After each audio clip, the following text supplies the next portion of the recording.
कभी सोचा है एक छोटे से गांव का लड़का जो रेलवे स्टेशन पर चाय बेचता था एक दिन भारत का प्रधानमंत्री बनेगा। ये कहानी है सपने, संघर्ष और संकल्प की। नरेंद्र मोदी की कहानी सिर्फ एक नाम नहीं, एक जज्बा है। नरेंद्र मोदी का जन्म 17 सितंबर 1920 के दौसा को गुजरात के वदनागर गांव में हुआ। एक गरीब पर संस्कारी परिवार में जन्मे नरेंद्र ने बचपन से ही मेहनत और ईमानदारी सीखी। उनका परिवार रेलवे स्टेशन के पास एक छोटी सी चाय की दुकान चलाता था। बच्चों के लिए खिलौने होते हैं, लेकिन मोदी जी के हाथ में होती थी चाय की केतली। जब उनके दोस्त खेलते थे, मोदी उनकी नजर चुरा कर चाय बेचते और सपने देखते, कुछ बनने के, कुछ कर दिखाने के। वदनागर रेलवे स्टेशन पर मोदी जी चाय बेचने जाते थे। उन्हें लोग चाय वाला बेकार चिढ़ाते, लेकिन उन्होंने कभी अपने सपने छोड़े नहीं। हर दिन की थकान, गरीबी, लोगों की बातें, कुछ भी उनके इरादे को तोड़ नहीं सका। उन्होंने कहा था, मैं गरीबी में पैदा हुआ हूँ, गरीबी में जिया हूँ, लेकिन गरीबी को अपनी तकदीर नहीं बनाया। कुछ समय बाद उन्होंने घर छोड़ दिया और भारत की यात्रा पर निकाल गए। उन्होंने हिमालय के कुछ हिस्सों में तप किया, सदगुरु से मिले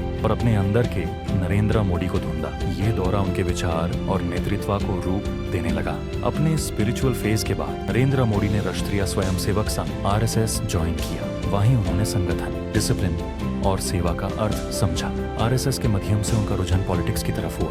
बीजेपी में उनकी एंट्री एक ऑर्डिनरी कार्यकर्ता के रूप में हुई, लेकिन उनकी मेहनत और सोच ने उन्हें अलग बनाया। 2001 में गुजरात में भयानक भूकंप आया। तब बीजेपी ने नरेंद्र मोदी को गुजरात का मुख्यमंत्री बनाया। पहली बार उन्होंने कोई चुनाव नहीं लड़ा था, लेकिन उनकी नीति और लीडरशिप ने गुजरात का चेहरा ही बदल दिया। उनका फोकस था डेवलपमेंट, इंफ्रास्ट्रक्चर और ग्रो। लोग कहने लगे, ये चाय वाला सच में कुछ करके दिखाएगा। 2003 में बीजेपी ने मोदी को PM कैंडिडेट डिक्लेयर किया। उनका स्लोगन था, अच्छे दिन आने वाले हैं। देश में मोदी लहर चल पड़ी। हर गली, हर शहर में उनका नाम गूंजने लगा। 2014 में नरेंद्र मोदी ने लैंडस्लाइड विक्ट्री हासिल की। एक चाय बेचने वाला लड़का अब भारत का प्रधानमंत्री बन चुका था। नरेंद्र मोदी का मानना है कि गरीबी और कठिनाइयां सपनों के रास्ते में रुकावट नहीं है, बस इरादे मजबूत होने चाहिए। उन्होंने देश के युवाओं को हमेशा ये संदेश दिया, सपने वो नहीं जो नींद में आए, सपने वो हैं जो आपको सोने ना दे। मोदी जी की कहानी हमें ये सिखाती है कि गरीबी आपका एंड पॉइंट नहीं, हम मेहनत कभी जाया नहीं जाती। सपने देखना सबका हक है। हर आम आदमी में एक खास कहानी होती है। अब मैं भी, बस भरोसा रखिए अपने सपनों पर। हर दिन एक नई कहानी, एक नई सीख। चैनल को सब्सक्राइब करें और जुड़ जाएं हमारे सफर से।